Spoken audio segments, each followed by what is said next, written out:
The mics are hot, Greg. They are hot. We can't talk during that period. You guys probably know that. We keep getting hollered at. Welcome to Bass University Live, everybody. You guys got my audio? No. You hear me, GDP? Just talking across the table, yes. I'm good. Anyway, thank you for hanging out with us. Welcome to another Bass University, just on point start to our show as usual. At least I got the cue this time. It's good to be back in the studio. We've got a great guest, a repeat guest. We've got Will Junior and Senior Davis after an amazing win. What an amazing win, taking down two absolute giants of the sport in on the fourth day. Just what an amazing win.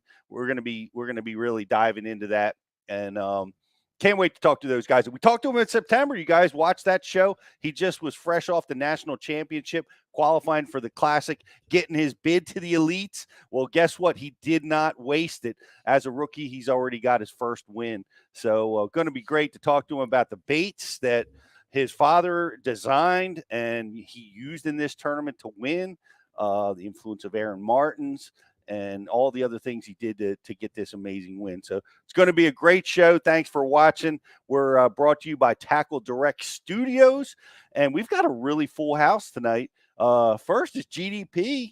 It's great to have you back in studio. Back again, Pete. I'm looking forward to asking Will, where's all the fish in that lake?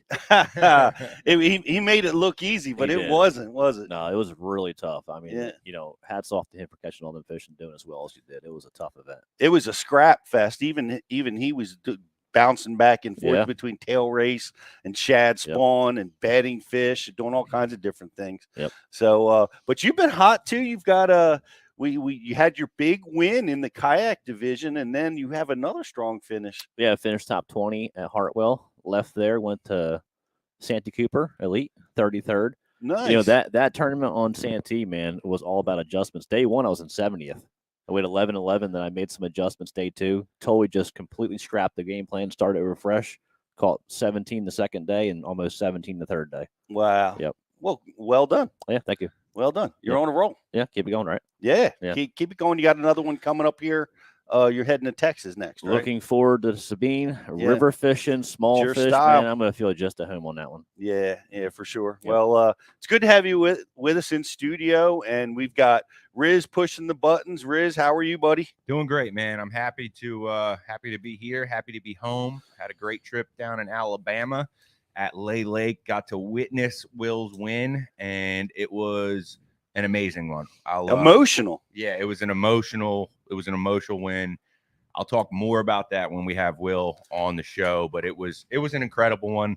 Lay Lake was awesome. I love the state of Alabama. I really, really do. Pete, if I didn't have to be here in the studio every week, I'd be living in Alabama. There's absolutely no doubt about it. I love that. I love it down there. But it was a good event at Lay Lake. Happy to be home.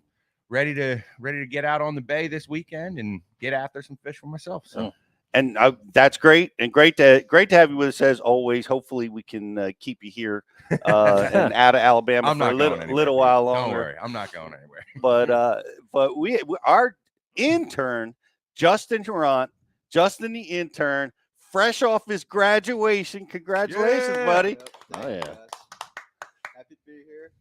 Happy that I graduated. Yeah. Aren't we all? You made it. I made it. Graduate with a marketing and social media degree. Yep, that's correct. That's awesome. That's outstanding. Well done. Time for the real world, you know? Yeah. And you managed to get a little fishing in between. A little bit here and there. Gotta stay out in the water as much as I can, you know? Yes. Well, stay tuned on the Bass U socials. Justin and I are taking on the coveted Wednesday night trail. Wow. So we'll be putting some stuff out on the socials from that. So that'll be a fun ordeal. So Wednesday night on the Chesapeake. The Wednesday nighters on the Chesapeake. So that'll be a fun one. Very, very good. And of course Jocelyn's going to be here handling the IMs. And Jocelyn, you had a big weekend. I had the best weekend. Probably better than all. The biggest star in the planet right now. You were able to go. I got to see Taylor Swift. Yay! and had no ticket. I did not. We went to. How did you work that out? It's impossible. I have magic. I'm just Yeah. kidding. I literally just kept refreshing and refreshing and refreshing, and I finally got them.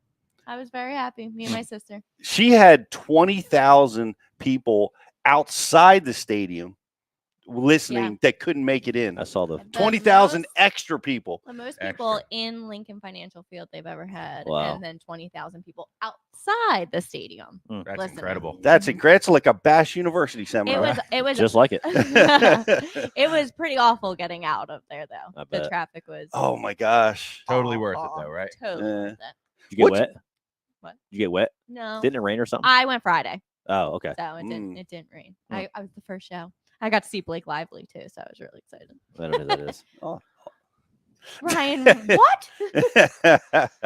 how is the crowd there? Is it like the metal concert that I always go to with Ike, where everybody's trying to kill each other in the No. parking lot? Everyone is so nice. It is. Is that true? It's insane. Like, Really? everyone was so friendly. Big love we fest. didn't have tickets, so we just went just going in, and everyone was like, "Do you want glitter? Do you want a bracelet?" Everyone was handing out bracelets to each other. It was a totally different type of concert than you would think. Did you It- wear Cool. Did you wear glitter? I sure did.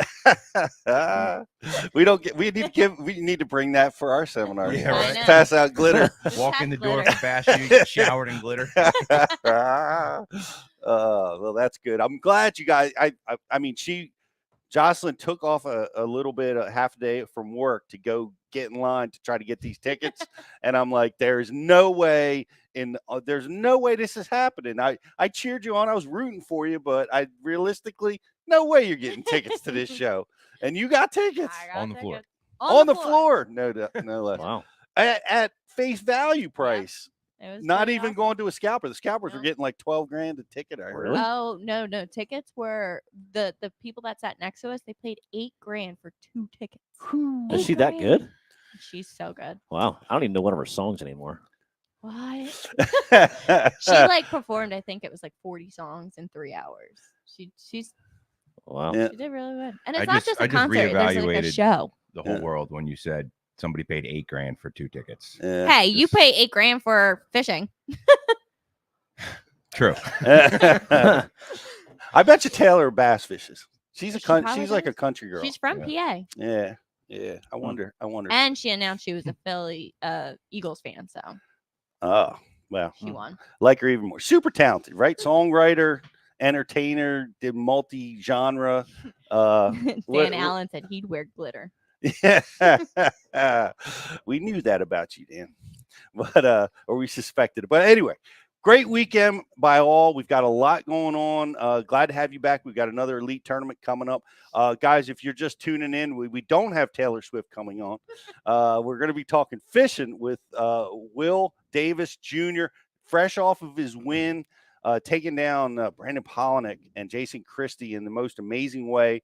We're going to be reliving that tournament and diving into details, Bass University style. We've got a lot of great giveaways. If you're liking us, if you're watching over on social, like and share the feed. We got a prize for you, and pay attention. We've got a question that we're going to be asking based on what we talked about at the show, and we've got some great prizes that we're going to be giving away, including a Humminbird hat, Big Bite Baits. I know that's Will's. He's working with both those companies, so we're going to give them a prize pack there. And I think that's our grand prize. Yes, the grand Awesome. prize, and our like and share as always is our favorite Waterwood custom beats. Awesome. It's almost crankbait season up here. We're waiting for that spawn to get over, and we'll get back on that.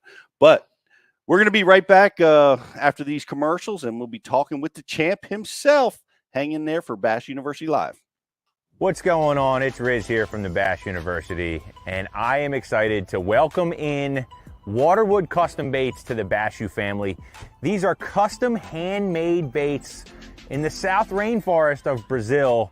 They're made of Marupa pedra wood. It's extremely dense, it's resistant, but it's also really buoyant. They're made of quality components with a 100% guarantee.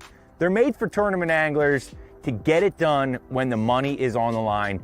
Guys, that was like my second cast with this bait. That's a Waterwood custom bait. These things are handmade in the rainforest south of Brazil. And I mean, as you can see right here, it's a fish catching bait. It's got the front hook. That means they wanted it. This bait's, it's running really true. It throws really well. Guys, check them out at waterwoodcustombaits.com.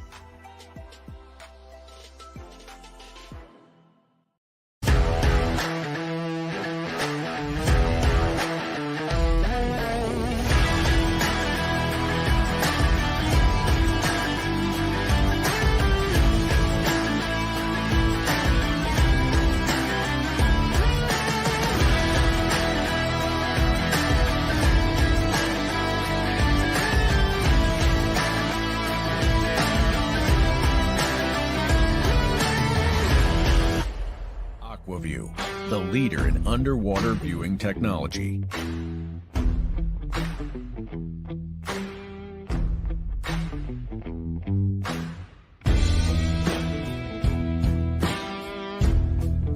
Find what you are looking for. Catch more fish. Have more fun. Aquaview. Seeing is believing. Why do you love catching fishing rods? I'm truly losing less fish. Is the sensitivity of the rod. That they're made right here in North Carolina in the USA. Strongest, lightest rod, 100% made here in Sanford, North Carolina. From the drop shot rod to the flipping stick. Every rod has a purpose to it, and I rely on them all the time when I'm out doing a tournament. Durability in the John Cruz Worming Series, the counterbalancing in the handle. It's the only rod I found that can withstand my hook set. Boom goes the dynamite. On the water not spent fishing is a moment wasted. That's why Minn Kota and Humminbird have joined forces to bring you the One Boat Network. Products that communicate and integrate to help you take full command of your boat. Born from our commitment to making the most advanced fishing gear even better by making it work together. The One Boat Network will help you find, get to, stay on, and catch more fish. When One Boat Network products talk to each other, they can navigate your boat automatically. They can give you a crystal clear view of what's below with no messy wires. And they can let you lower, raise, and change shallow water anchor modes from anywhere on the boat. But that's just the beginning. We're never done innovating, integrating, and making your boat simpler and easier to control. All so you can make every second on the water count.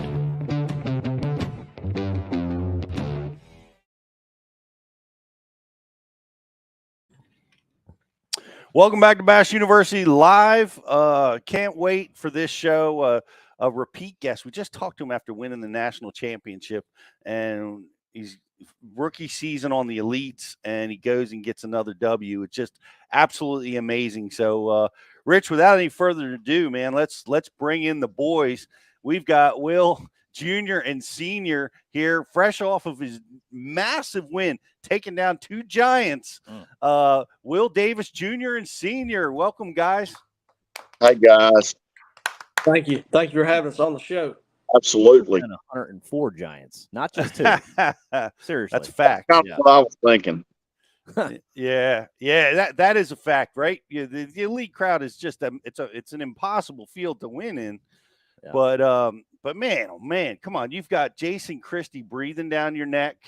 You got Brandon Polinick, who is the front runner, who never gives up the front runner position.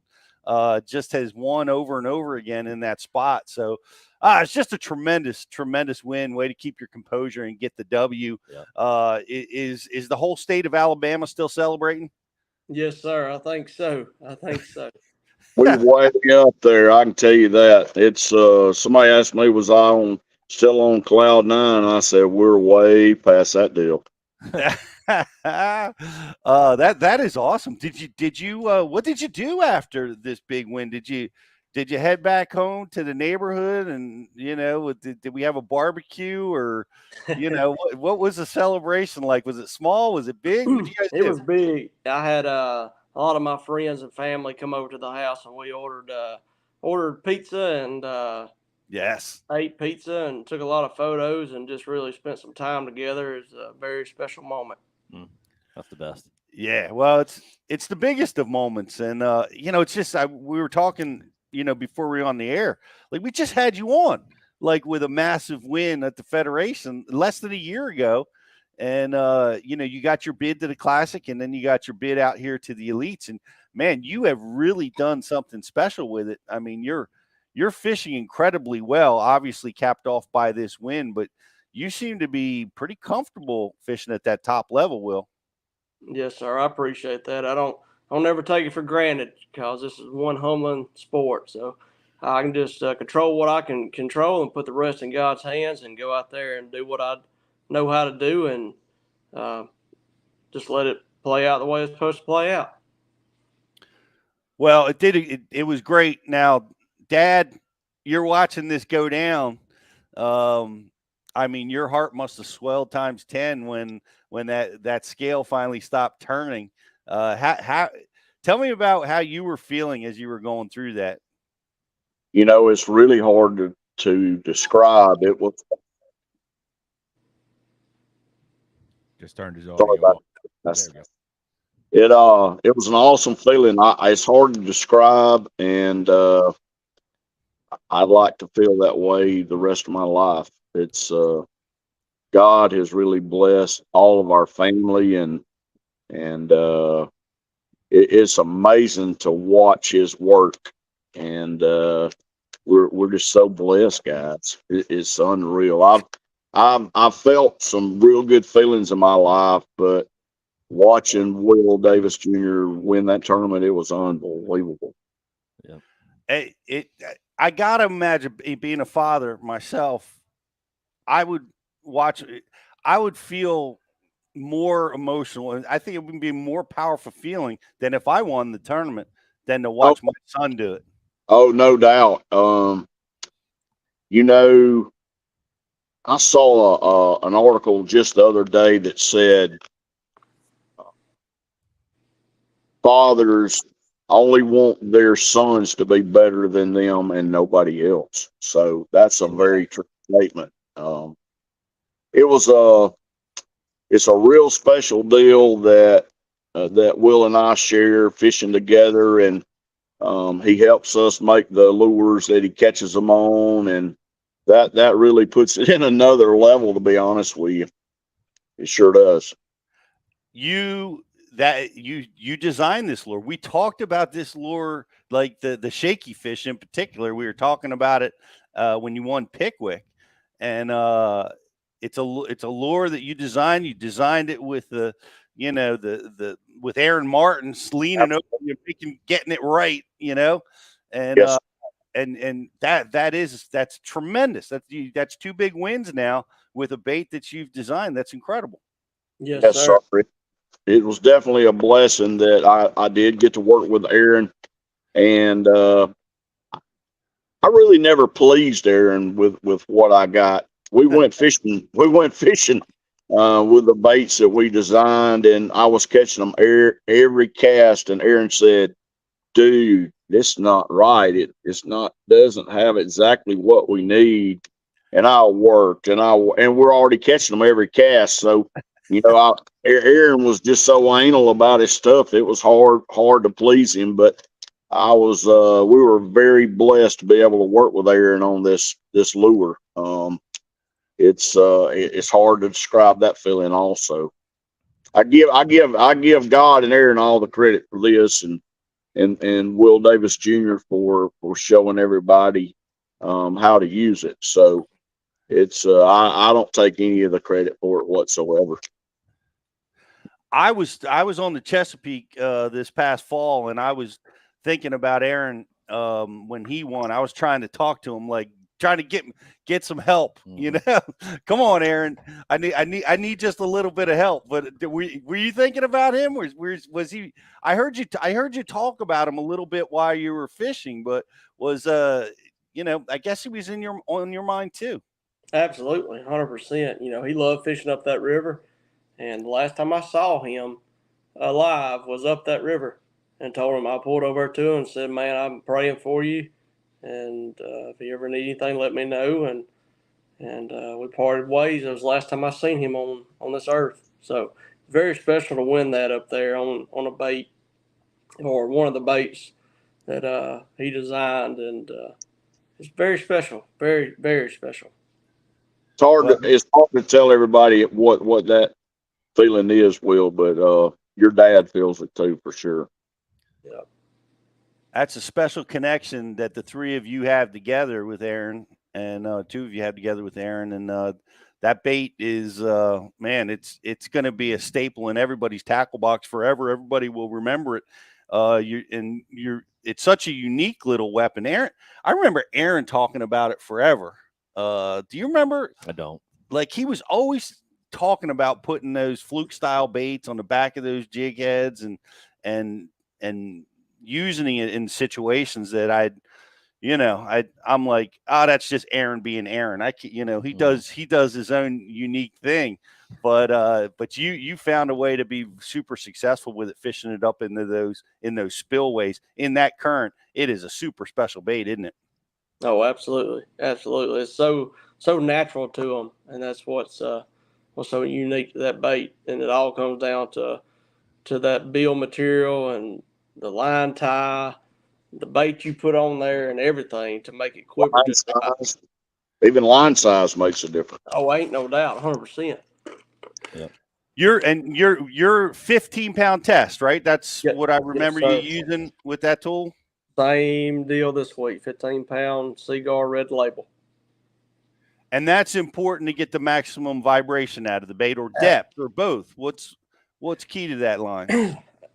If you go smaller, you run the risk of breaking off. If you go bigger, you can't make that bait quiver right, and it don't go as deep. So that 15-pound range is a happy medium. So that's what I stuck with, and seen that works best for me.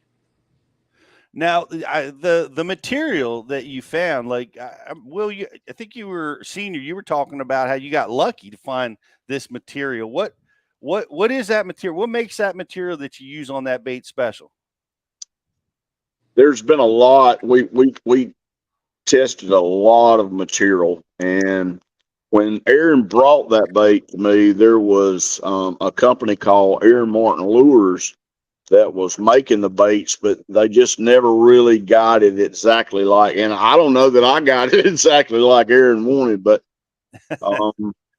there was a father and son that actually brought the baits to us along with Aaron, and we tried, and Aaron wanted like 50 different style bills, the shapes of the bills, the lengths of the bills.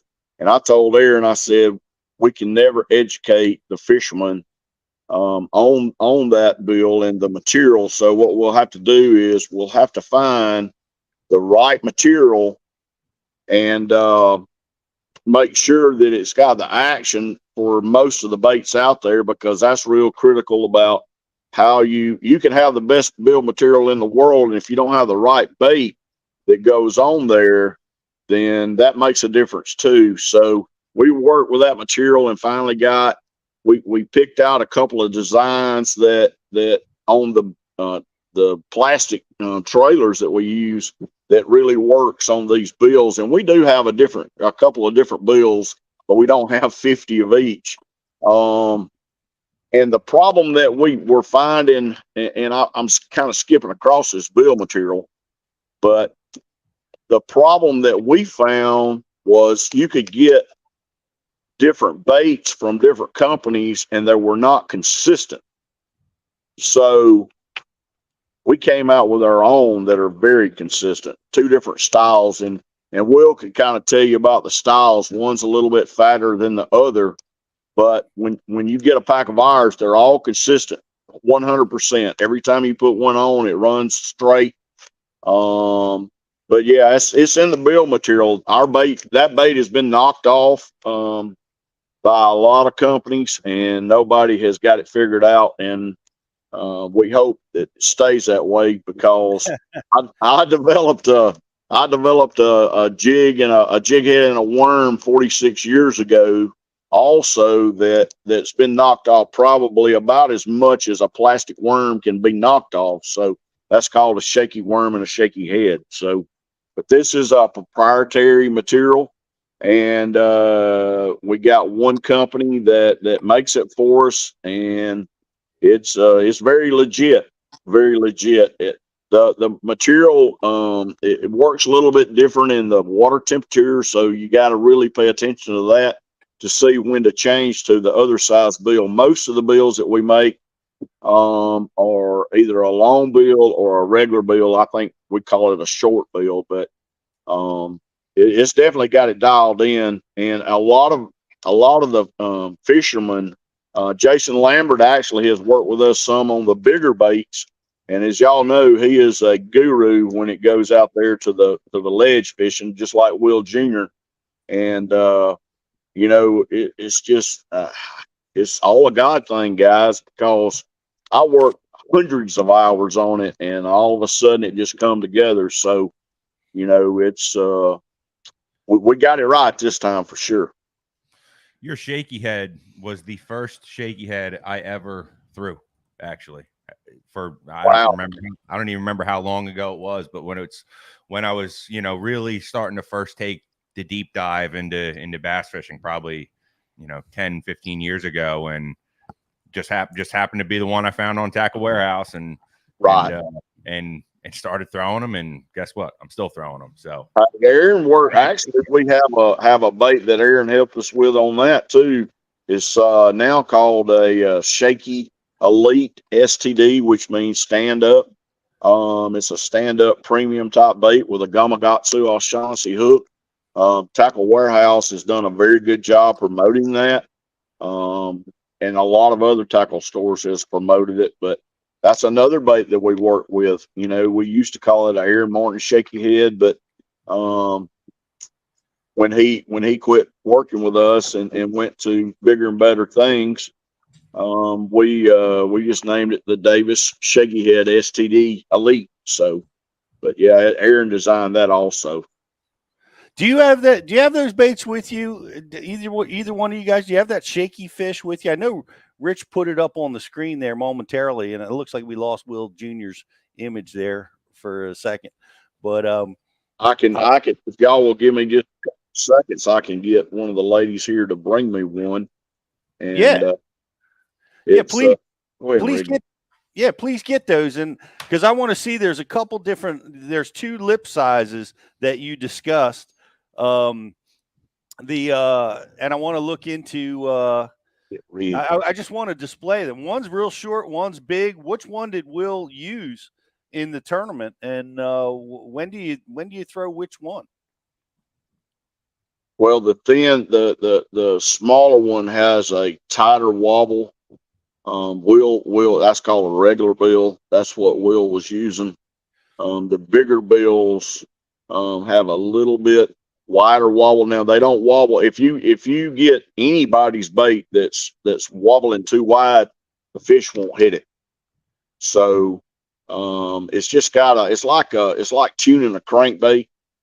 A lot of times that you just let the fish tell you what they want. I think I know he was throwing a regular because I had to get him some extras.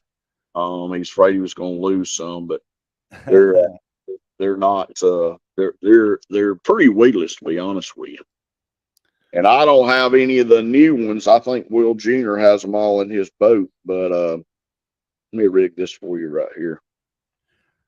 Yeah, we lost Will. I know Rich is trying to get him back on. We lost his feed momentarily. Can you guys see that? Yeah. That is a X-Swim Slim Minnow, which is it keeps a real tight wobble, and the bill is original bill. That's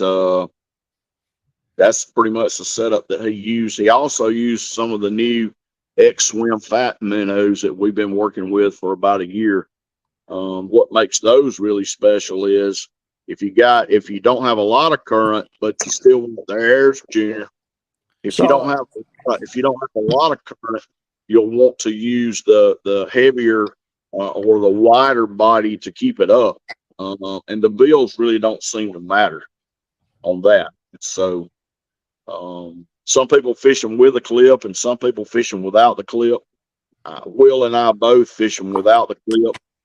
And don't you think that when you're fishing, Will, when the water, if they don't have a lot of current, you think that the X-Swim Fat Minnow will be better choice, or what's your choice on that, Will? Yeah, I think so. Just because it holds that tighter wobble, because you really don't want an erratic wobble, like a wide wobble.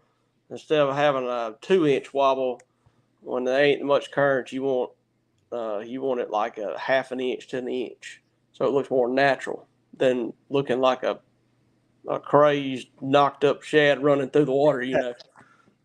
Right. Yeah. Well, man, that's it. Well, it's amazing bait. I know a lot of guys are going to be. I'm sure you're sold out, or hopefully you'll be sold out pretty soon on them. I got mine after we watched your last show, so I'm good. I'm well stocked up. But this, take us. Let's dive into the tournament. I got a question for Will or his father. Lay Lake, man, that's the first time I've ever been there. Obviously, that water was falling a little bit in practice. The first day of practice seemed pretty easy. Everyone I cast to, I caught. It just seemed like the fish just completely disappeared. Is that a common thing you guys run into every year, this time of year? Yes, sir. Yeah, Lay Lake's feast or famine. It's that way every day. Huh. It's almost like a tidal place. I mean, it fishes like a tidal system. Right. Yeah, I mean, I pretty much hit every piece of grass on the lower end of the swim jig and never had a bite. It was crazy. I heard Brandon was commenting about it like all the time, watching the water rise, watching the water fall, and it really moved those fish around quite a bit. How did you adjust to those conditions and keep them biting? See, I was trying to find fish that a lot of them spotted bass, they go to that dam to spawn in the spring. Well, the way the weather's been, it's got them, still coming to spawn. And we hit the very tail end of that deal. So I was trying to catch them there and all the way down to 280 Bridge, trying to follow them, intercept them, trying to figure out which rock they was on, depth range, and all that stuff. So having that knowledge of that lake and all them years, that played a key role to winning this tournament. It's a hard thing to do to win on your home water. It really is. Like we've seen it happen a few times here in the last few years with Lee obviously winning on Fork and Wes winning on Neely Henry. But up to that point, there's always kind of been like a home field kind of curse almost, like where it becomes challenging. How did you manage the amount of knowledge that you have on that body of water and put it together and come up with the rotation of your areas in your spots? Excuse me. The past 5 years, I've fished from beeswax to the dam to win everything that I've won down there. With that being said, there's been a few tournaments I've won from Cedar Creek to Lay Dam, but 90% of them has been from Mid Lake up. So with that being said, I knew that was the area I was going to spend all my time in, and I knew the areas that would win the tournament if they were there. With that being said, I did not practice but on 3 places out of the 20 that I hit in the tournament, and all of them were shad spawn places. Just pulled up, didn't even make a cast just to see if they was there. So I practiced my whole tournament in Cedar Creek, on ledges, down the lake, because I didn't want to give these guys no inch. Yeah, because these guys are so good that if they see you doing something in practice, they're gonna figure it out. A lot of guys actually went up to the dam and ended up with a lot of broke parts, didn't they, Will? That's what I heard. It's funny because out of all the places that we go to every year when we go to Alabama, you have more local guys that are from Alabama. So I'm sure on some of your areas, Will, you had to run into some of these guys, right? Absolutely. There was 2 places that actually helped me win this tournament. That there was 6 boats in there on day 1, and every time that I went by this one general area, this guy was not fishing it right, but I didn't pull there on top of him or around him, and he didn't make the 3rd day cut, and ended up catching a 4-pounder off of it and a 3-pounder the last day. Nice. That's a Making big the part right- of it, man. Making the right cast. Yeah. Fishing the spot That's the right huge. way. Yeah. There's something to be said for that, Will. Can you go in a little bit, go a little bit more in detail on what you mean by that? Absolutely. So if you have a big general area where it tapers off and you have big isolated boulders out there, and then you have a couple small boulders, well, see, this time of year when they're coming back down from spawning, they like to get around them little bitty key boulders, not the big ones, but the little ones where they can just hide, boom, and get what they want to sit there. Instead of a big boulder where they have to work really hard to get the fish because they're exhausted, or the bait.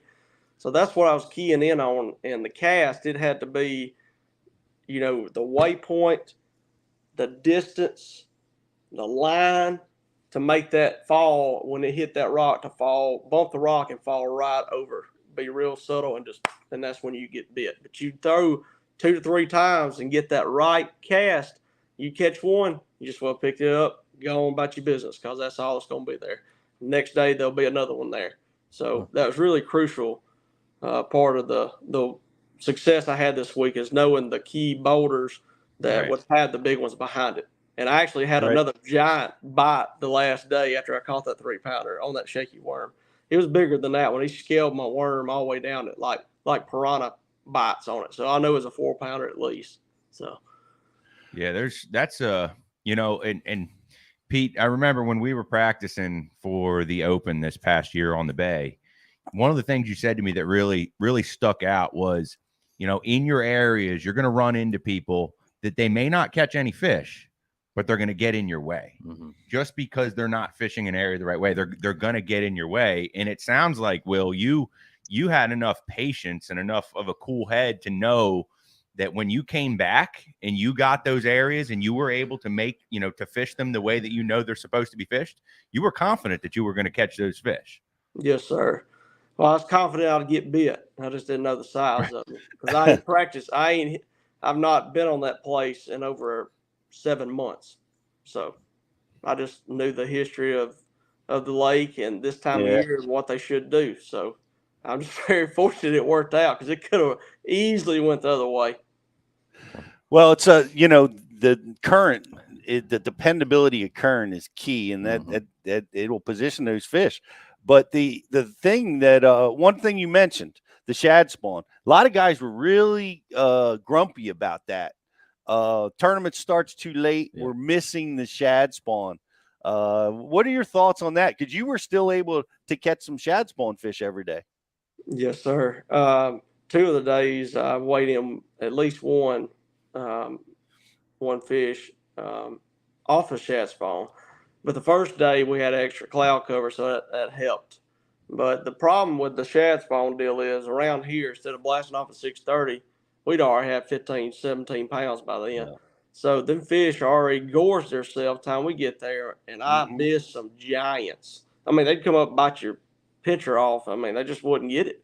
They were full, and then you throw something more subtle like a popping frog or a regular frog, and they just wouldn't get it. I mean, they just boil on it. So that 45 to 30 minutes that they let us held us back to the safe light, it really hurt that shad spawn deal for sure. Yeah, I know a lot of guys. I was talking with Steve Kennedy about that at the Classic this year, and a lot that shad spawn you guys miss a lot. When does the Elite tournament take off? 6:30 this week. Yeah, it's 6:30 this week, but is it later than that sometimes? Yes, sir. They kind of go by the daylight time type deal. Okay, I got you. A lot of guys want to be out there at 4:30. You want to be out there at 4:30, Greg? Yeah, I wanted to. I've never experienced the lake that has the shad spawn activity that lake has. I mean, really? And it's like you said, if you got out there right before sun came up, I mean, from what I can tell, it was everywhere. Wow. If there was any kind of vegetation, there was shad spawn activity going on. There was birds everywhere as you looked. Yeah. I mean, if you knew the right areas, I can see where it goes down. What were the right areas, Will? Was it the emergent vegetation or riprap, or what were the key kinds of areas? See, I was trying to figure out that deal too, without fishing. I was trying to intercept them in the back of pockets because the back of pockets were warmer, but the bigger fish, they usually do their deal quicker as far as spawning. So I was trying to figure out the water willow deal on the main river around pockets, but I never could get that going. So on day one, the biggest fish I caught that day came on our swim jig in the back of a pocket that had a creek run in around the dollar pads. So if I could have got the water willow deal going, I think I wouldn't have to worry so much about or rely on the current as much as I did, but it never worked out for me. So what was your day like? Every day you would start on the shad spawn, then move to the current, and then go sight fish. How was it? How were your days? Was that a pretty much sum it up? Yes, sir. See, day one I started in a place.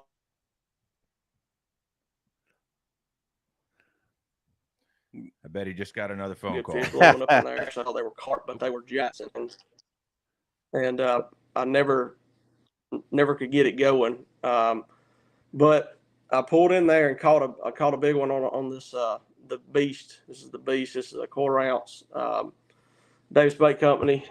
This is just a twin trailer that I've got on there, and this is a blue glimmer skirt. I'm throwing that on 65-pound test line on an MMA rod. That's a 7.4 heavy, and with an 8-to-1 die with the Tula. Because if you'll watch that video, when I swam it over that thing over the grass, I just let it fall, and I seen her run up just man. When I set the hook, she run right at me, and I was just trying to catch up with her. So that 8-to-1 gear ratio, it really helped me land, a couple key fish. Because I only weighed in 2 during the tournament on that swim jig. One the first day and one the last day. So after that, I had that spook spot on day one where I lost that big one on that double, and everybody's like, "Oh, you should have boat flipped it, yada yada yada." Well, you get in my shoes, you got $100 grand on the line. I don't think you'd be thinking about boat flipping them. And but I was just fishing a shallow river bar that the shad were spawning on, and ended up catching like 2 or 3 on that spook, and then I went and caught some bedding fish. And actually, I didn't end up having to have them, so I kind of burned a spot, showed the world where that place was, but it is what it is. At the time, I needed them. So then I'd go up to tail race. So, the first day I already had a limit going to tail race, so it felt good. I just knew I had 12 pounds worth, and I knew I had to catch some. Well, they turned two turbines on later in the day, and I really needed that because it helps push them fish or congregate them right behind certain key little deals, and that helped me catch 2 big ones up there the first day. So second day was totally different. I said, I'm just going to go ahead and I said, I'm going to start on my spook spot because it was sunny. Started up there and never got bit. They were schooling, blowing up, and I'm like, golly. I threw everything fast as I could. I fluke, shaky fish, popper, spook. They just would not hit nothing. So I just didn't have no wind. And the first day I had some wind, so that really helped. And so at 10 o'clock, I'm up there at tail race, and I ain't got a fish in the boat. And I was like, this ain't good. So I just really slowed down and picked up that's when I picked up that shaky worm. And I got in a little area up there they like to spawn and caught 4 real quick.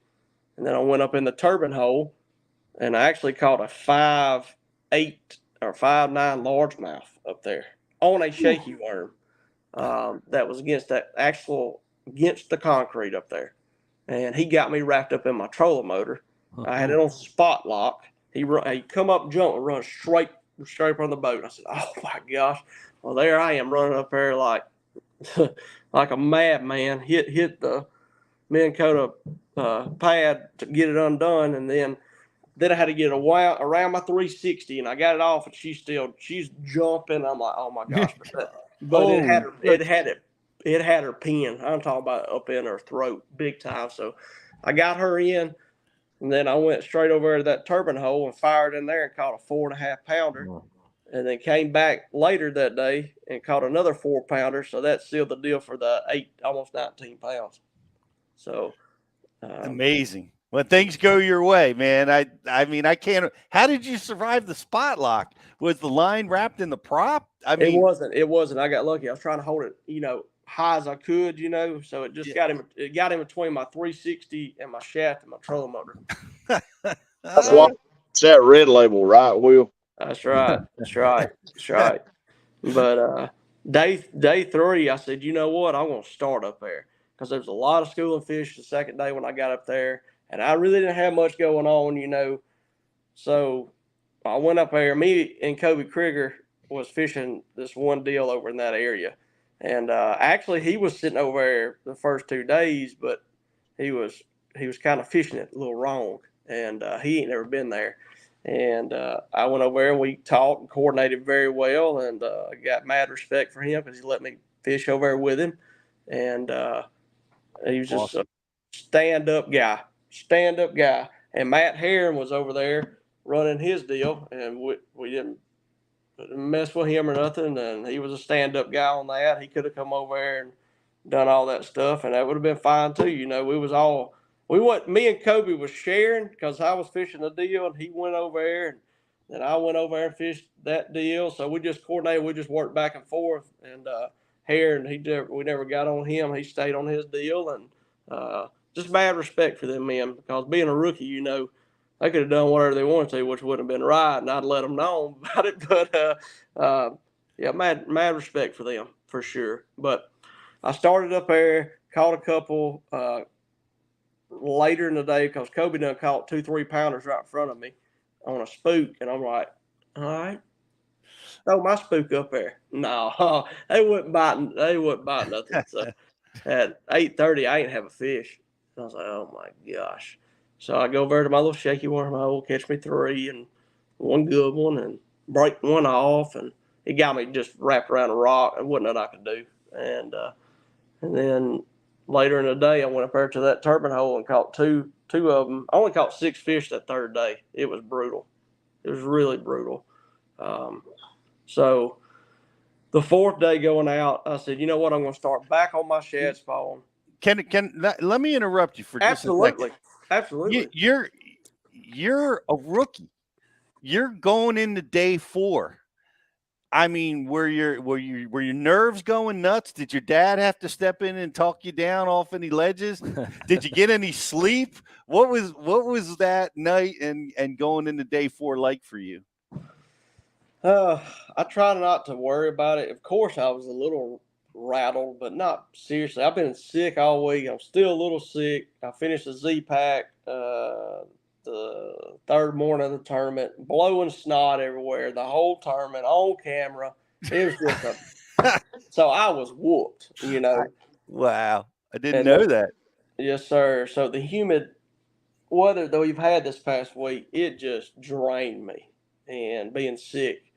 And I finally, that 2nd and 3rd night of the tournament, I slept like a baby. I went to bed like at 7 o'clock the final night and slept all night. And thank goodness our 11-month-old little girl slept. She slept all week. Never woke up one time during the night. Very blessed. Slept right beside us in the bed. Well, in her bassinet deal. Yeah. So super. That was a family effort. Even the little one was pitching in to help you win this tournament. How were the breakfast sandwiches every day? And Pop-Tarts were good. They were good. Pop-Tarts up in the jacks. Oh yeah, hold on. I forgot about that. My daddy would bring me a bacon biscuit every morning down to the boat. So that was very special. But I ate a Pop-Tart before I left the house too. So that's the combo. Breakfast of champions. Yeah, that's right. All right.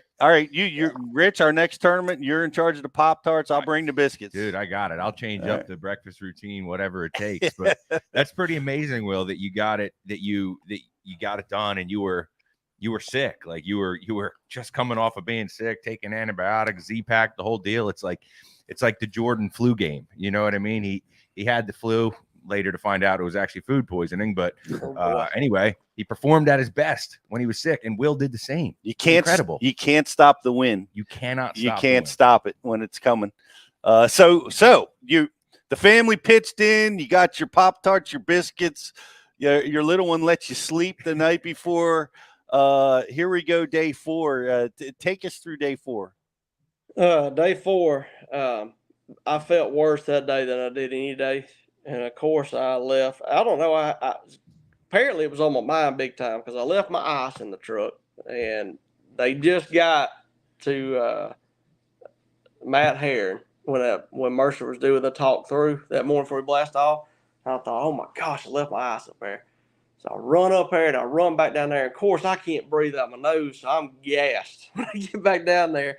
And then I leave my Mountain Dews in my truck, and that's another. I got to have my caffeine through the day to keep me rolling, So it was quite a crap show there for a little bit, but got out. And that's how you know you're going to win. When all that happens, that's usually when you win. You forget to unhook half of the strap on the boat, something like that. Boats floating around sideways, and yes. But I'm jacked up regardless, and I started on my shad spawn where I started the first day, and there they are blowing up like carp wallering in the grass. I'm like, and they ain't carp. I can see them, giants. And I mean, I could have caught 22 pounds there. I felt like if they would have bit, and I only caught one little old buck, 2.5 pounder. Whoa. So I was like, oh my gosh! And I had some big ones run out and just, and I mean, they just wouldn't get it. They just go up there and just bump it. And well, I had a lot of brush pile in the area. I had like 7 or 8 brush piles. I was like, all right, I'm gonna go run this deal, and for a while, at least I'll catch me. Finish out the limit. Yeah, it was early, and I knew better, but my fish up there wasn't biting until later, and I just swam the jig through the spook as long as I could push it. And I run my brush pile. I lose a big one. You don't show it, but I throw up there, and there was so much bait around these brush piles, and I had the waypoints. I couldn't get lined up on it right because there was so much bait, and some of them were deep, some of them shallow. So I throw up there and I boom, boom, boom, boom, and then I get over there. I can't even see my jerk bait. There's just bait everywhere, and I bump the pile. And when I did, I go to jerk it again, and it goes straight out. I mean, must have foul hooked a big spot. Well, she runs about 10 foot, just pops off. I said, well, all righty. Well, of course, I throw back in there and catch 11-incher largemouth. So I run that deal for about an hour, and I'm like, the heck with this. I said, we're about to go to the concrete. And we was in Cedar Creek. So we run all the way up there, and I stop right before I get there on my little rock pile. So I've got one fish, and it's like 9:30. Well, I pull up there, second cast, I catch a 3-pound spot. I'm like, all right, this is awesome. Next cast, that's when old big girl scaled my worm, And I was like, all right. Well, I go to the dam up there and start throwing my shaky fish. Well, I get lined up on another rock. And in the meantime, while I'm doing that, they come up schooling. I reel it in real quick, fire over it, and I catch a 12-incher, like 12.5-incher. Well, of course, I got to keep it. So throw them in there, and it's like a minnow compared to the other ones I've been catching, So I get lined up on my rock, fire out there, and I bump that rock just right, and I catch a 3-pound spot. So now I've got 3 fish, actually. Just 4 or 3. Are you relaxed at this point, or are you still feeling under the gun? Oh, I was like, this ain't gonna work. So after about 30, and now it's 11:30 now. It's 11:30 when I catch that. So I stay up there another 2 hour and 45 minutes. I hit my turbine hole that I had the weight thrown at me, and I forgot to tell y'all about that, but never got bit up there.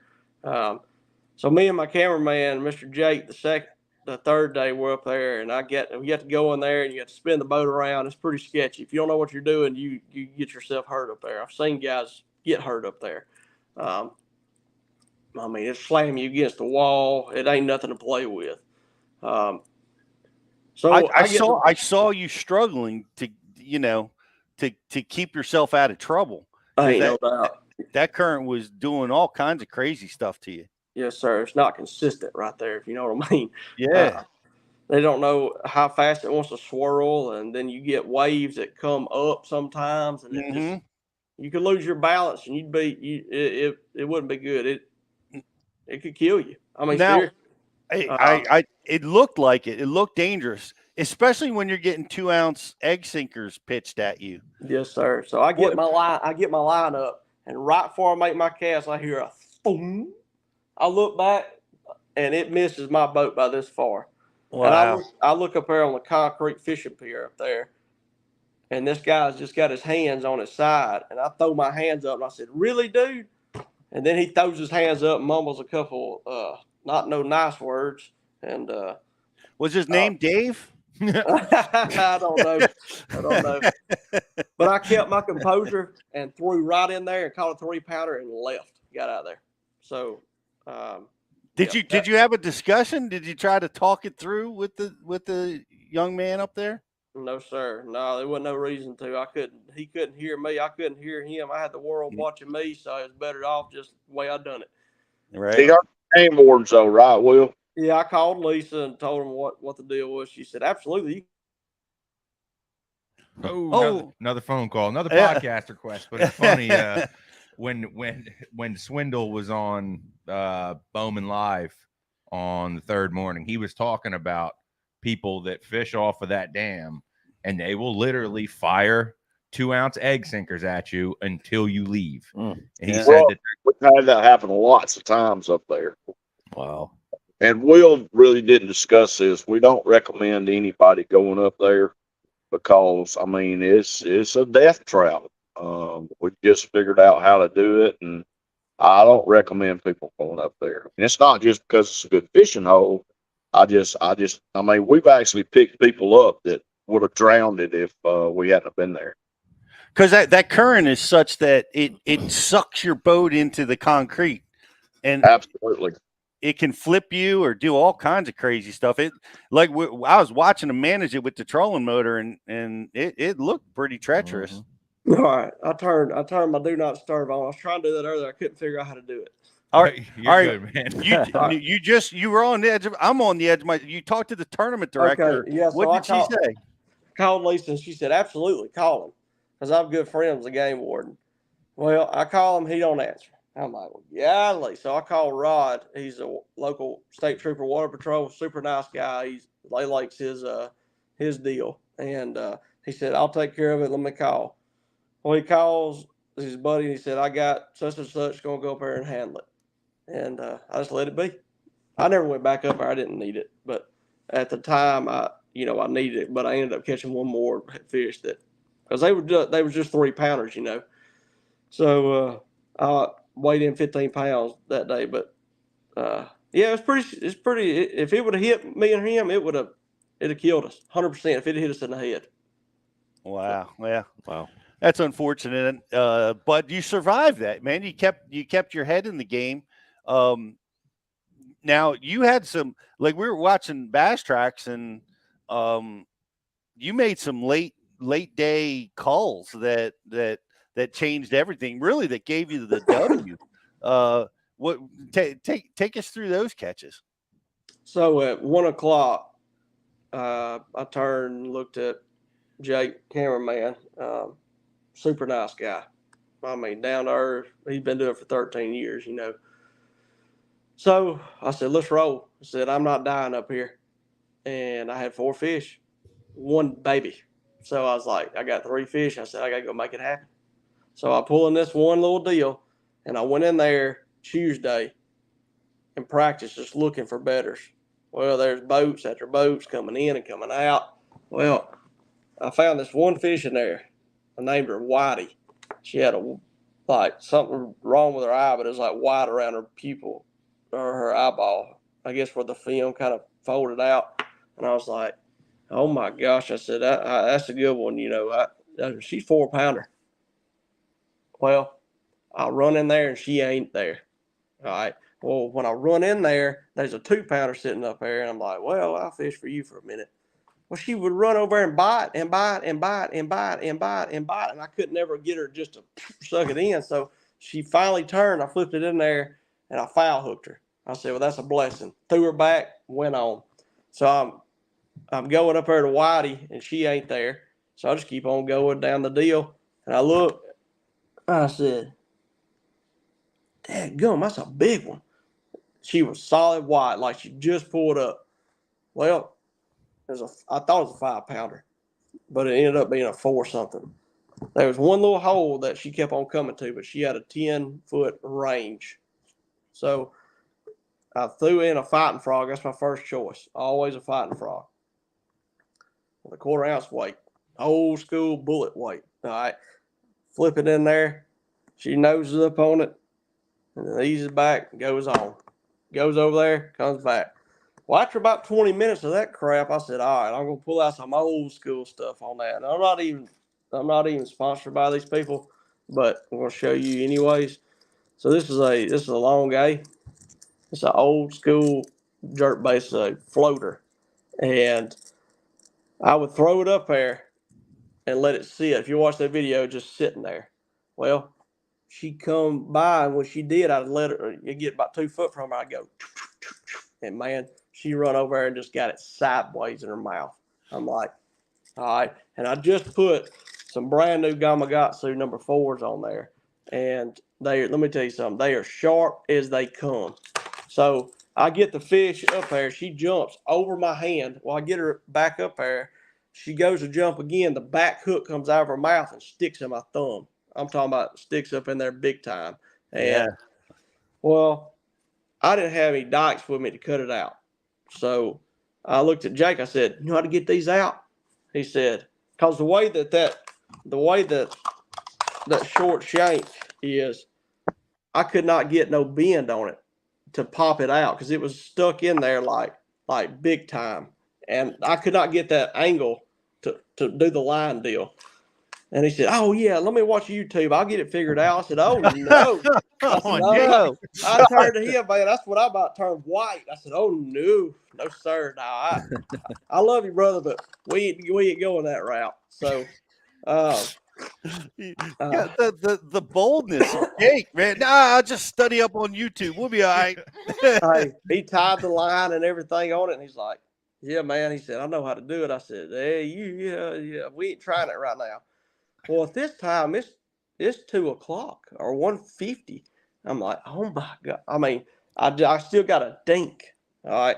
So I said, listen, I said, I got to go in here and find somebody that's got some cutters because I pushed it. What happened was I took some ice, held on there for about 10 minutes, and then I finally just bit. I got my hoodie out, bit on it, and pushed it through. That's all I could do.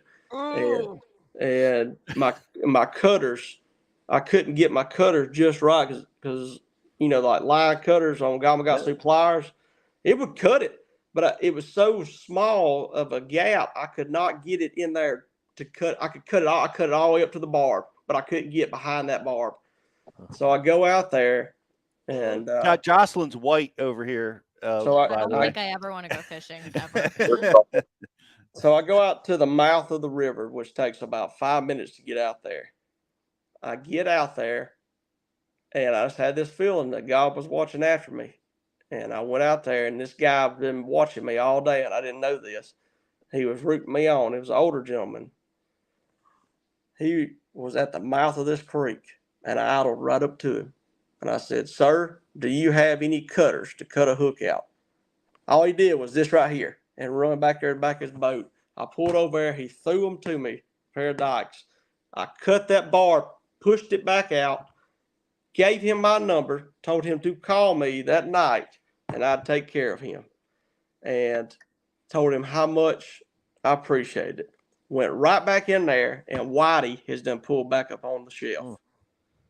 So I flip up there, and I couldn't make her bite. I don't like doing the jerkbait deal. To start off with, that's the last scenario because I'm not going to about foul hook it inside the head. So it had to come to last deal. So I threw that up there, first cast up there. I jerk it beside her, and she turns and just sucks it right in, just like that other one did. And then I had to go back to weigh in. Awesome. So, how big was Whitey? Whitey was 3 something. She wasn't 4. She was 3. So. That's awesome. What a great shout out to Jake on the camera work though. The one where you got hooked. It was just amazing. As you described it was, easily seen, like he was right on it. And you saw that fish T-bone that jerk bait, and you lay into her and turn sideways, and then you saw the whole disaster where you know, at a moment you were hooked, the fish was hooked, and the fish was still in the water. Shout out to Gamakatsu. The hooks are so sharp. Oh, Not they're only sharp. hook the fish, They're sharp. they will hook you as well. And I guess, you know, it works. Yeah. So this guy that I met out there at the mouth of this creek, after I win, it is pouring down rain and lightning. So I'm down there hugging all my friends. You know, this guy walks right up to me, and it's him. He hands me that pair of cutters. He said, "I want you to have these." Standing there in that rain, this older gentleman. So that meant a lot right there. Yes. Yeah. That's what a neat. Well, yeah, shout out to that gentleman for helping you out, and man, shout out to you keeping your composure. Yeah. And catching Whitey. You know, Whitey put you over the top, and being able to, you know, battle through that adversity of dealing with that, getting hooked like that. Man, that's a tough one. Pushing it through takes a lot of guts, man. That was the hardest part, man. Because the first time I done it, I didn't numb it, and I couldn't do it. Like I mean, it just would not go. And I was it's a lot harder than people think. Like if you've ever tried it, like your skin is tough. It is very tough, especially coming from the inside out. Like when you get that point pierce in yours, it's so hard. I've tried to do it a number of times, and it's really, really hard. You know, you're better off with the, you know, studying up on YouTube, you know. But hey, great, you know, amazing. Now, do you think you have it won? I mean, do you think you have a chance? Where's your head at? Well, running back, I just knew I could rest, that I've done all I could do. It was a clutch last hour. I had to overcome some adversity, and I've done everything I could do. And I just went back, and I felt like it was going to be just close, you know, like, you know, you have that feeling when it's like, I don't know if it's going to do the deal, be enough. Well, then you're like, oh, I got it. I think I got it. And then you start having them stuff creeping in your mind, you know. So after I found out Brandon had a dead fish, you know, I felt a little bit better about it. And Jason Christie said that as long as I lose by 3 pounds, you know, because I lost a giant. And it was one of the deals I felt for Brandon, you know, because it could have easily went that, you know, my way as far as the dead fish. So hats off to him. He's a first-class dude. He very respectful, first class. That was an amazing weigh-in. Honestly, I've got to experience a lot of weigh-ins in the last handful of years because of, you know, what we do. And I mean, Pete, I would rank that right up there with, like, it's A1 and A1 with when Mike won on the Delaware. Wow. And when you won at home there, I mean, it was pouring rain. So let me everybody stayed, you know. Brandon comes out on stage. They announce that Brandon's coming out. Dave Mercer does his thing. At the same time, Mercer is announcing Brandon, lightning strikes, and it just, the skies unleash. And at that point, I'm still standing. I'm in the booth, and I was waiting for Will to come out. And when Mercer started doing his deal with the weights, I felt like I was like, I need to go out there, like whether there's lightning or whatever. And I got my phone out, I pressed record, and I walked out there in the rain. And when they called your weight, and you threw the fist up in the air, I felt chills all over my entire body, standing there in the rain. Awesome. All the hair was standing up on me, even though I was soaking wet. Yeah. It was, well, I told you and your dad yesterday, I couldn't wipe the smile off my face when I was talking to you on the phone, but it was an amazing moment. And I honestly feel very blessed that I was even able to be there and experience that, because you can feel that energy in moments like that. And you only get to feel that energy every so often in life. And when you get that energy, you got to cherish it and remember it. And that's the kind of stuff that that will drive all those kids that were in the crowd there watching you, and everybody that has the same dream. They're going to look back on that moment, and what you did, Will, is going to project them and propel them into their future. So hats off to you and your dad and your whole family. It was truly, truly an amazing, amazing win. I appreciate that, man. It was a dream come true, man. I'm still lost for words for it. You know, it could have happened anywhere, you know. I'm just so fortunate it happened there at home. I've weighing in there since I've been 10 years old in that parking lot right there. So many tournaments, so many losses, so many wins. But to win that one right there, it meant the world to me. It does not get no better than that. I agree 100%. I saw where you handed Dad the trophy. How'd you hold it together, Dad? I did. I really. That was, you know, Will and I have done a lot of things. We've been best friends since he's been born, and we got to experience a lot of that in shotgun sports. His world championship there, and this fishing deal. It's with all the people watching and cheering for him. Yeah, I can't describe what, you know.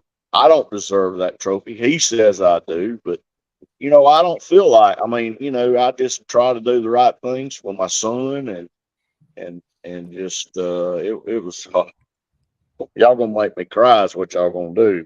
It was a team effort. It was absolutely.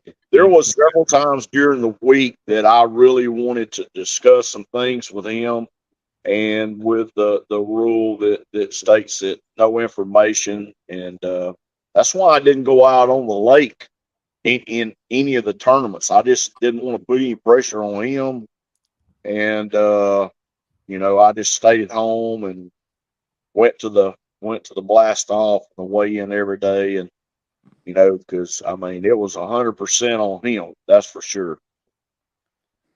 So it was a great moment for father and son and family. I heard you say your wife was experiencing her first Mother's Day. It was man, just what a unique thing. I was throwing my shoes at the computer while this was going on because the signal was crummy coming from the live feed, and I'm dying to hear, you know, what you guys are saying and telling each other and watching it.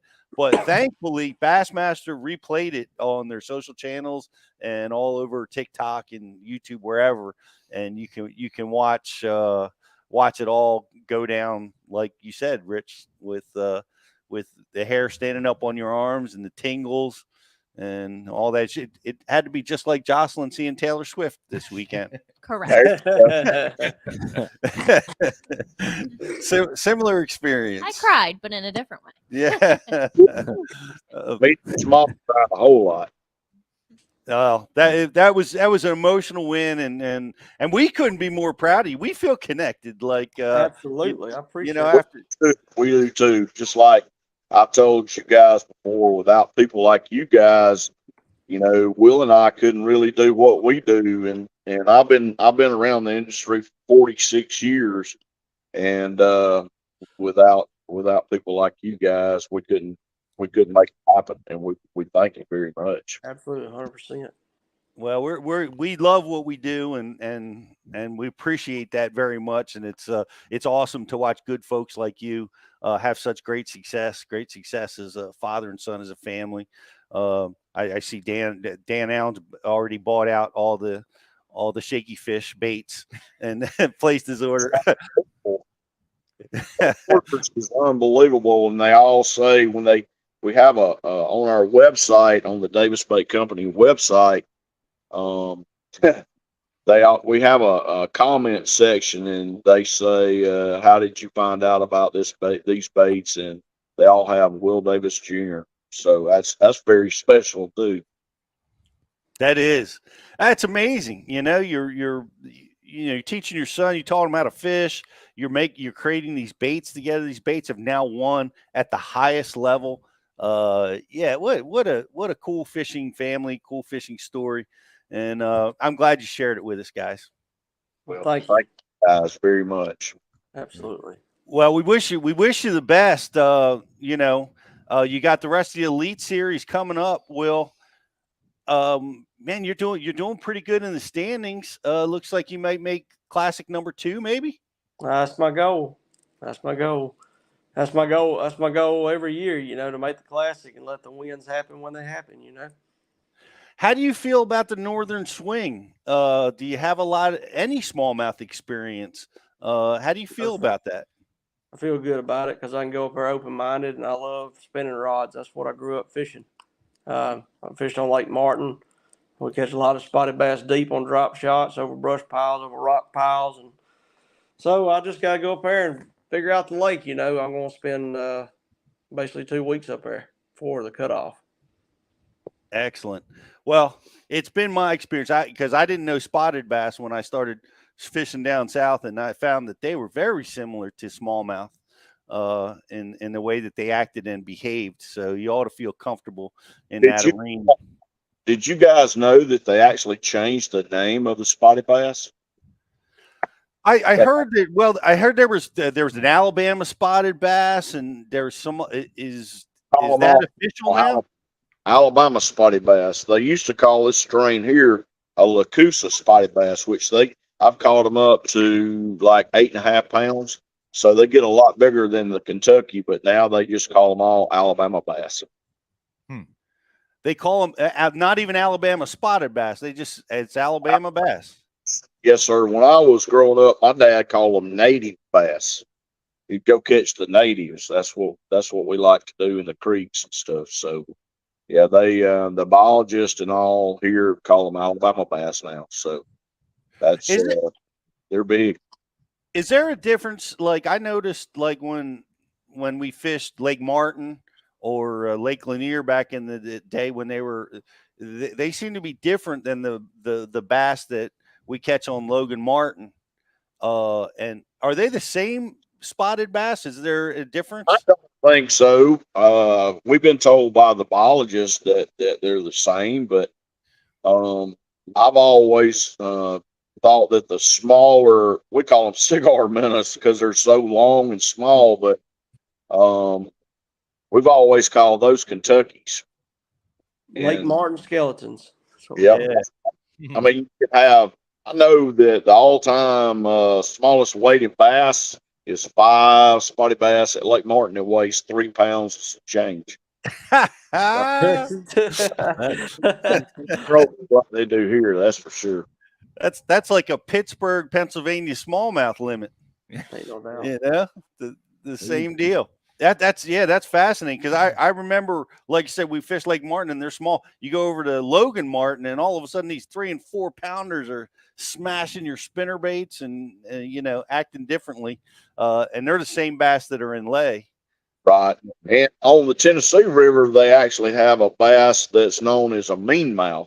That's a cross between a spotted bass and a smallmouth. They get pretty big, but their offsprings are not very big. So sooner or later, most of those will be very small also. I got you. Well, the meanmouth. Talking about a couple of nice guys. We appreciate you being with us. Congratulations, Will, on your great, amazing win. Best of luck the rest of the season. We'll be watching, and just congratulations to you and your family, and thanks so much for being with us. Thank you all guys so much. All right, thank you guys for having a great show. Thanks for being with us, Will, Senior and Junior. Man, thank you. Guys, what an amazing story about a great win. If you're watching over on social, like and share. We got a great prize for you, and we're going to be asking you a question about what Will talked about his massive win. We're preparing that question for you right now. So we're going to be taking a quick break. We're going to be giving away some great stuff. So hang in there with us. We'll be right back. I'll be lying if I said no, but I try to keep it together, I made two crucial calls 30 minutes to go. Yeah. It was not it.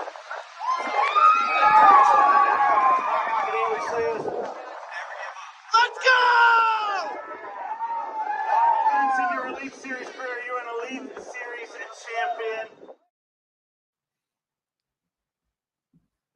What's going on? It's Riz here from the Bass University, and I am excited to welcome in Waterwood Custom Baits to the Bashu family. These are custom handmade baits in the South Rainforest of Brazil. They're made of Marupa pedra wood. It's extremely dense, it's resistant, but it's also really buoyant. They're made of quality components with a 100% guarantee. They're made for tournament anglers to get it done when the money is on the line. Guys, that was like my second cast with this bait. That's a Waterwood custom bait. These things are handmade in the rainforest south of Brazil. And I mean, as you can see right here, it's a fish catching bait. It's got the front hook. That means they wanted it. This bait's, it's running really true. It throws really well. Guys, check them out at waterwoodcustombaits.com.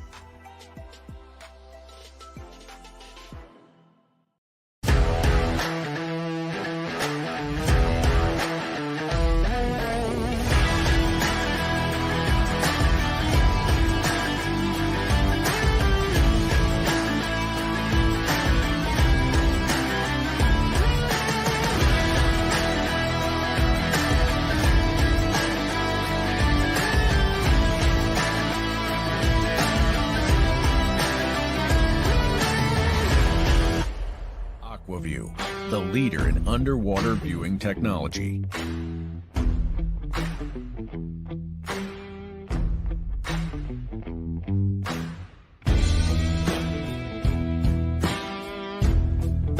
Find what you are looking for. Catch more fish. Have more fun. Aquaview. Seeing is believing. Why do you love casting fishing rods? I'm truly losing less fish. Is the sensitivity of the rod. That they're made right here in North Carolina in the USA. Strongest, lightest rod, 100% made here in Sanford, North Carolina. From the drop shot rod to the flipping stick, every rod has a purpose to it, and I rely on them all the time when I'm out there in a tournament. Durability in the John Cruz Wormman series, the counterbalancing in the handle. It's the only rod I found that can withstand my hook set. Boom goes the dynamite. On the water, not spent fishing is a moment wasted. That's why Minn Kota and Humminbird have joined forces to bring you the One Boat Network. Products that communicate and integrate to help you take full command of your boat. Born from our commitment to making the most advanced fishing gear even better by making it work together. The One Boat Network will help you find, get to, stay on, and catch more fish. When One Boat Network products talk to each other, they can navigate your boat automatically. They can give you a crystal clear view of what's below with no messy wires. And they can let you lower, raise, and change shallow water anchor modes from anywhere on the boat. But that's just the beginning. We're never done innovating, integrating, and making your boat simpler and easier to control. All so you can make every second on the water count.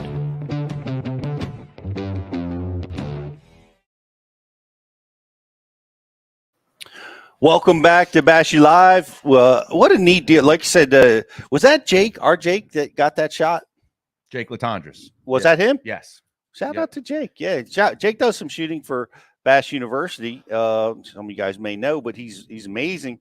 And what an amazing shot catching that jerkbait fish. It really was incredible television. You could see that fish react and the hook set and the clear water is pretty cool. Mm-hmm. But we were talking about the bait, and by the way, this is your last chance to like and share the feed. If you're watching over on social, go do that. We're going to be giving away a like and share prize real quick. But it was it was a Bomber Long A, mm-hmm. and that's one of the few baits that floats. There's the Rapala original floating minnow. There's the Rogue, and there's the Bomber Long A. I'm not aware of another floating jerkbait out there. That used to be it. Like back in the day, we would put lead strips on our baits. We would wrap the hooks with wire, with lead wire to suspend them, mm-hmm. to get them to go down.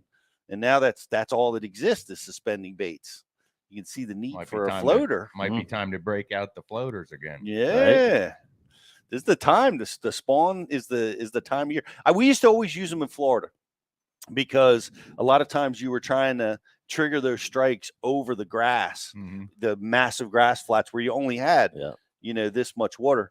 I mean, you could twitch them and use them like a surface lure and catch them that way, but being able to work it over that extremely shallow water was key for those jerk baits. But hey, we've got a question that we worked on during the break. Rich, go ahead, lay it out there. Okay, today's grand prize trivia question is: during the tournament, Will drove a hook into his hand on a crucial fish on day 4 of the tournament that he later had to dig out of his hand, drive it through the skin, and cut it off with some snips that a fine gentleman gave him to hold on to after the tournament. What we need to know is, what was the hook? What kind of hook did Will drive into his hand and ultimately have to get out? We need to know the brand, the size, and the style of hook. Okay, brand, size, and style of the hook. It's all got to be in the same. It's got to be in the same message. Don't send me 19 different texts. I see some coming in, but we need the brand, distracting, the size, and the style. Yeah. Like we were talking about it at break too.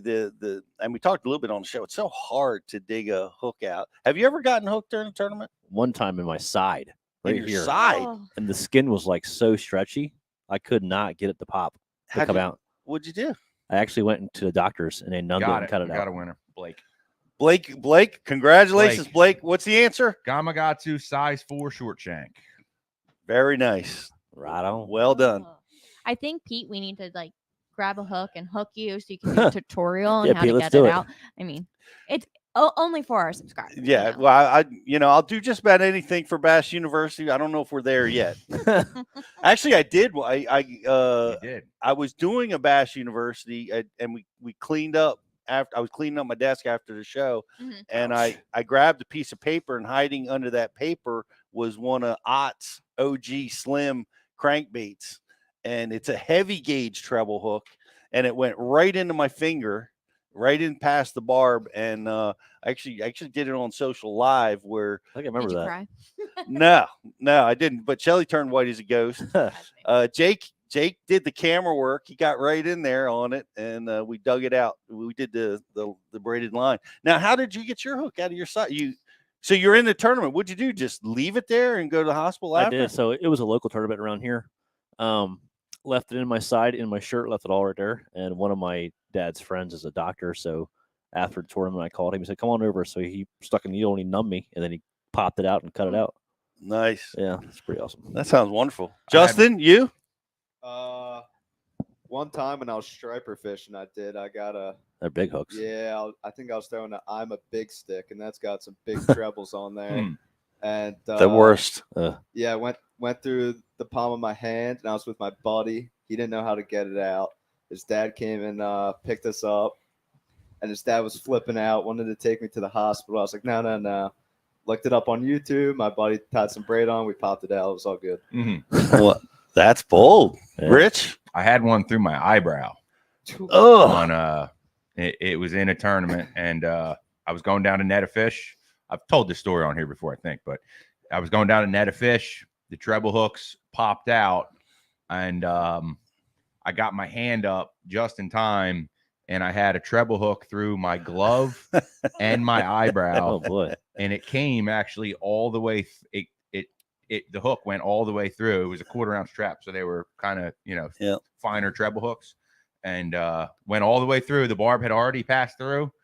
He cut it off, pulled the hook out, and jumped right back up on the front of the boat with. I could feel blood dripping down my face, and right back to casting because we only had 4 in the live well. And right on. At the time, I after I told BTC what happened. He's like, "You didn't take a picture?" And I was like, "Nope."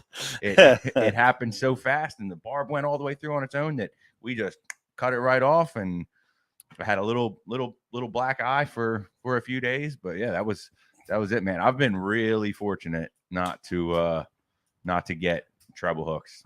I don't fish with treble hooks much, so I in a Bassmasters tournament, I was landing a lipless bait, 2.5 pounder, and it was really fat, and you hand landing it. So I go to grab him over the gill plate, but he's so fat, like my hand slipped off. So as I had him and I got him into the boat, my hand slipped off, and one of the treble hooks went into this joint in my finger, and the 2.5 pounders hanging there, just ripping and going nuts, and the other hooks in my finger, and I trying to collect this fish, and the boat's drifting around, and I'd lose track of where I'm at, what I'm doing. I just got to get this out of my hand, get the fish off in the live well, get the treble off, get my partner to help me, and I get the line, and I go, and I pop it out, and it came right out, right?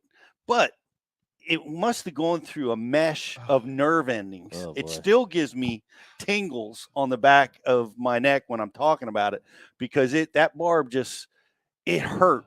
It hurt as if somebody took a ball peen hammer and went bam, and it just hurt. And I keep my composure most situations, and I'm doing the bouncing around, and I'm holding this thing, and things are coming out of my mouth that I didn't know I knew how to say, and I'm ripping and cussing and tearing, and the pain is so frustrating.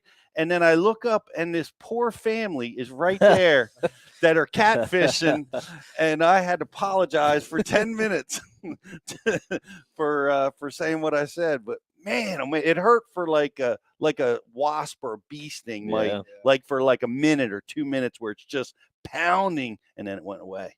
But yeah, it caught my nerve. I guess if you've done this sport for any length of time, you're going to deal with that. Get it. Me and Ike were doing a film shoot out here and on Lake X, and he was landing a fish, and he got hooked, and it was an easy one on the fleshy part of his arm, and I did the line trick. So I'm an expert at it. I've taken 20 hooks out of people. So if it happens to you, I'm in the area, flag me over.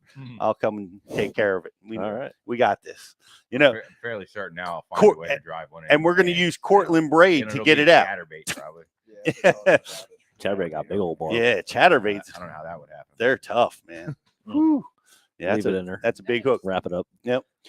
Rich, like and share winner. Like and share winner is Brent Buffington. Brent Buffington. Congratulations. Thanks for liking and sharing. And congratulations to the winner. Who won the trivia? Blake Bailey. Blake. Congratulations, Blake. Riz, quick, what's coming up at Bass University? This week we have On Water getting released tomorrow. Todd Faircloth, the versatility of the Ocho. And for those of you that don't know, the Ocho is a stick bait made by Strike King, and Todd gave us an amazing on-water seminar on all the ways you can fish in Ocho and how versatile it can be. And it's pretty much a one-stop shop. You can accomplish a lot of things with that bait.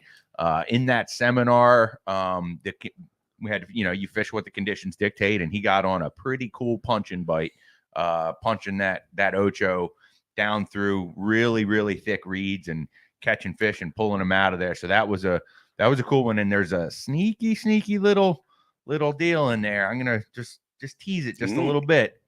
He doesn't use a bobber stop. He does something a little old school with a toothpick, and you'll be able to see that in the seminar. It's a really good one. And then this week for our on water release, our classroom. Yeah, our classroom release. Thanks, Pete. We have Brian Schmidt grass fishing, and if you're not signed up for Bass U, do it now. Sign up. Do it right now, because that is a seminar that's absolutely gonna blow your hair back, like they all do. But that's a really good one. I'm fired up about that one. I can't wait to. And you get free crankbaits. Can't wait to watch it. Yeah, you get free crankbaits with the crank it up promotion. So great time to get involved. We got some awesome seminars coming your way. Best grass angler on the planet. Two of them, really.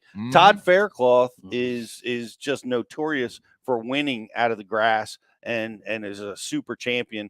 And Brian Schmidt is the master as well, and gives really a surprisingly detailed, dove into his strategy on how he fishes grass, how he strategizes around the grass, even tournament strategizes around the grass. This is absolute must-see TV. It's grass season, where if you live in an area that has grass, the grass is up.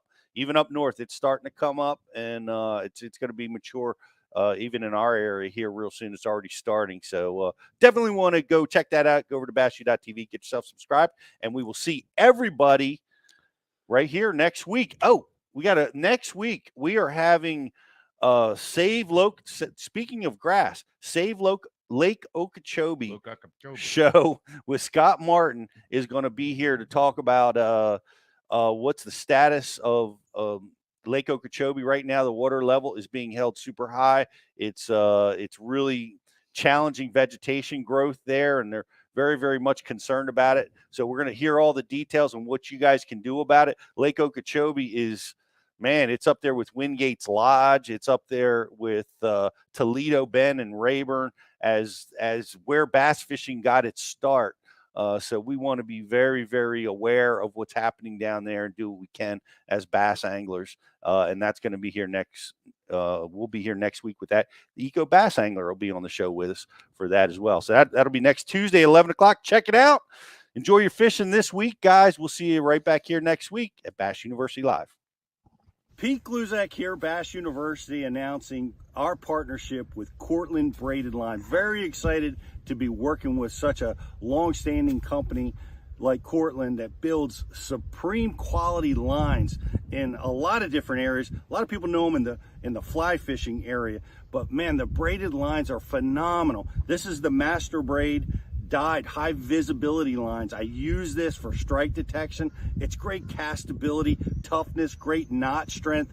So all the things that we need as bass fishermen, and they've got a really cool line that's called Silent Flip, and it's designed to be more stealthy. Get your baits in that heavy vegetation, that heavy wood cover, in more of a stealthy mode. It's going to help you get a lot more bites. Give it a try. Go check them out. It's Cortland Braided Fishing Line. So proud and happy to be partnering with them at Bass University. If you're a subscriber to Bass University, we're going to have a lot of great opportunities for you to get a hold of some of this line.